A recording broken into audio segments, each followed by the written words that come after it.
The Friendship War, Chapter 13, Ellie's Table. Did I just lose my best friend because of buttons? It's a good question. Also scary. Sitting in homeroom Friday, I don't know the answer. I mean, I do know how much Ellie hates it when she doesn't get her own way, and I just made that happen. So, does she hate me now? As I keep thinking about this, I have to ask myself a second question. This one's even scarier. Has Ellie ever been my best friend? For real? And what does that even mean? With a math question, an answer is correct or incorrect, true or false. When I ask, is 2 plus 2 4? The answer is yes, 2 plus 2 is 4. And that's the end of it. These questions about Ellie and me, I don't see an end. The best thing about school today is that there's no chance to sit around and make myself unhappy. Mrs. Lang has us doing a combined math and science unit about measurement and averages. And during first period science, we each get a wooden polygon to measure. And then in fourth period math, we're going to have to work together and find the average surface area of all of them. Mrs. Lang has only been a teacher for 1 year before this one, Dad told me. He checks on things like that. He's a structural engineer, which means he does the math to make sure that buildings and bridges don't fall down, which is probably why he's such a worrier.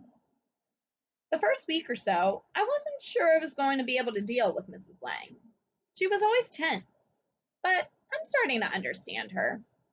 Mostly, I think she's nervous because she's still pretty new at her job. She's got this lesson planning program on her laptop, and I've seen it open on her desk.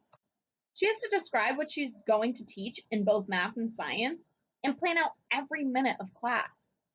Mrs. Porter tiptoed into the back of the room one day during math, and then again 2 days later during science. I can tell Mrs. Lang doesn't like it when the principal comes. So when that happens, I always ask her a hard question. Mrs. Lang is really smart, and when she starts explaining stuff, it's like she forgets that Mrs. Porter is even in the room. First period goes by fast, and the principal doesn't arrive. I'm feeling relaxed because Ellie's not here. It's almost lunch before Brooke gets a chance to give me back my plastic bag, which is good timing. Because of my trade with her, tons of kids know that I've got a bunch of nice buttons to bargain with. Lunchtime could be good. And maybe I can talk with Ellie and explain how I went a little wild about buttons and sort of apologize. Hank catches me in the hall outside the cafeteria. So, did you hear about Ellie's table? What do you mean? What table? Ellie's table in the cafeteria. She doesn't want you to sit there anymore. Oh, that's all I can think of to say. I've been right next to Ellie at lunch every school day since my first week of second grade. Never occurred to me that I was sitting at her table. But of course, what Hank said is true. All that time, I thought I was eating lunch with my best friend. I was just a temporary guest. And Ellie just shredded my invitation. Hank gives a little cough and shifts from one foot to the other. We better go get in line before they run out of pizza, okay? Right. As we walk into the cafeteria, I feel a blush creeping up my neck and makes me mad. I've got nothing to be embarrassed about. Not one thing. But I still feel like kids are watching me, especially from Ellie's table. And already it seems like the most natural thing in the world to call it that. Ellie's table. Ellie's table. Ellie's table. But I grab hold of my thinking and I force it to move off of Ellie, which is a lot like wrestling. Then Hank rescues me, just by talking. I guess you already figured this out, but getting really into buttons, which sounds stupid because half of the kids in the school are into buttons right now. Except, I think it's just a fad with most of them. But I've been doing a lot of research, and I think buttons are almost as interesting as butterflies and moths. And there might be even more different kinds. Pretty amazing for something made by humans. Because there are a lot more than 180,000 different species of lepidopterans. Lepidopterans is the scientific name for butterflies and moths. Hank has already educated me. I mean, I really love science, but he's a super wonk. If he gets interested in something, regular math and the kind of science study we do in school, he's mostly bored by it. But archaeology, Hank's an expert, especially about the Incas and the Mayas. Mars exploration and how orbits and gravity work, total geek. Climate change, seriously nuts on the topic. And now, buttons. Or is it buttonology? I'm reaching for a plate of pizza when someone taps me on the shoulder. A fifth grade girl I don't know. You're Grace, right? Yes. Good, because I've heard you got some great buttons. Could I see them? Sure, but first I have to get my lunch. Oh, right.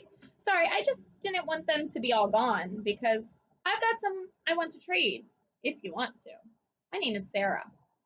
Well, you could be first in line, I promise. I mean that as a joke.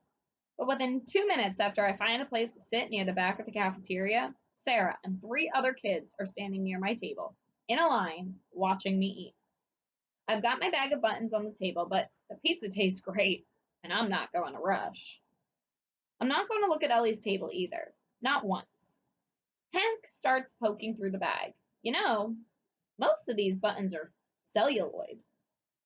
Celluloid? Yeah, it's pretty much the first plastic. And these buttons are old, too. Probably from like the 1930s or so. They're what button collectors call vintage. This one with the carrot on the yellowish background, it's another kind of early plastic called Bakelite. This one button would probably sell on eBay for at least $10, maybe twice that. I got a look at the 8 buttons Brooke picked out. Probably worth $15 or $20. Easy. I pulled the pinwheel button out of my pocket. What about this one? Looks like celluloid. Great design.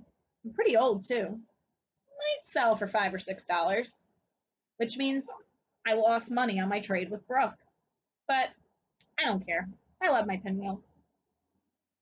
As I take a drink of milk, I realize something. Hank didn't have to come sit with me. Also, Hank didn't have to tell me all this. He could have offered me trade after trade, picking out the best of my buttons. Now, Ellie, if she knew what Hank knew, she would have snapped up every great button I owned and never thought twice about it.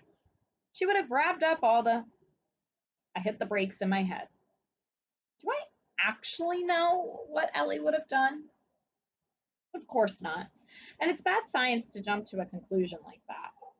It's also mean. Still, it's a decent theory. Because that saying, pretty is as pretty does, it also works with friendly. And Ellie banning me from her table, not friendly. Think of all the times I've let Ellie have her own way, never complaining, never letting it bother me. Then I push back just once, and bam, cut off. So yeah, Hank. And as I turned to look at him, sitting there studying a celluloid button shaped like a fish, suddenly I'm thinking the clearest thought I've had all day. Maybe I don't actually need a best friend right now. Maybe I just need a better one. The end.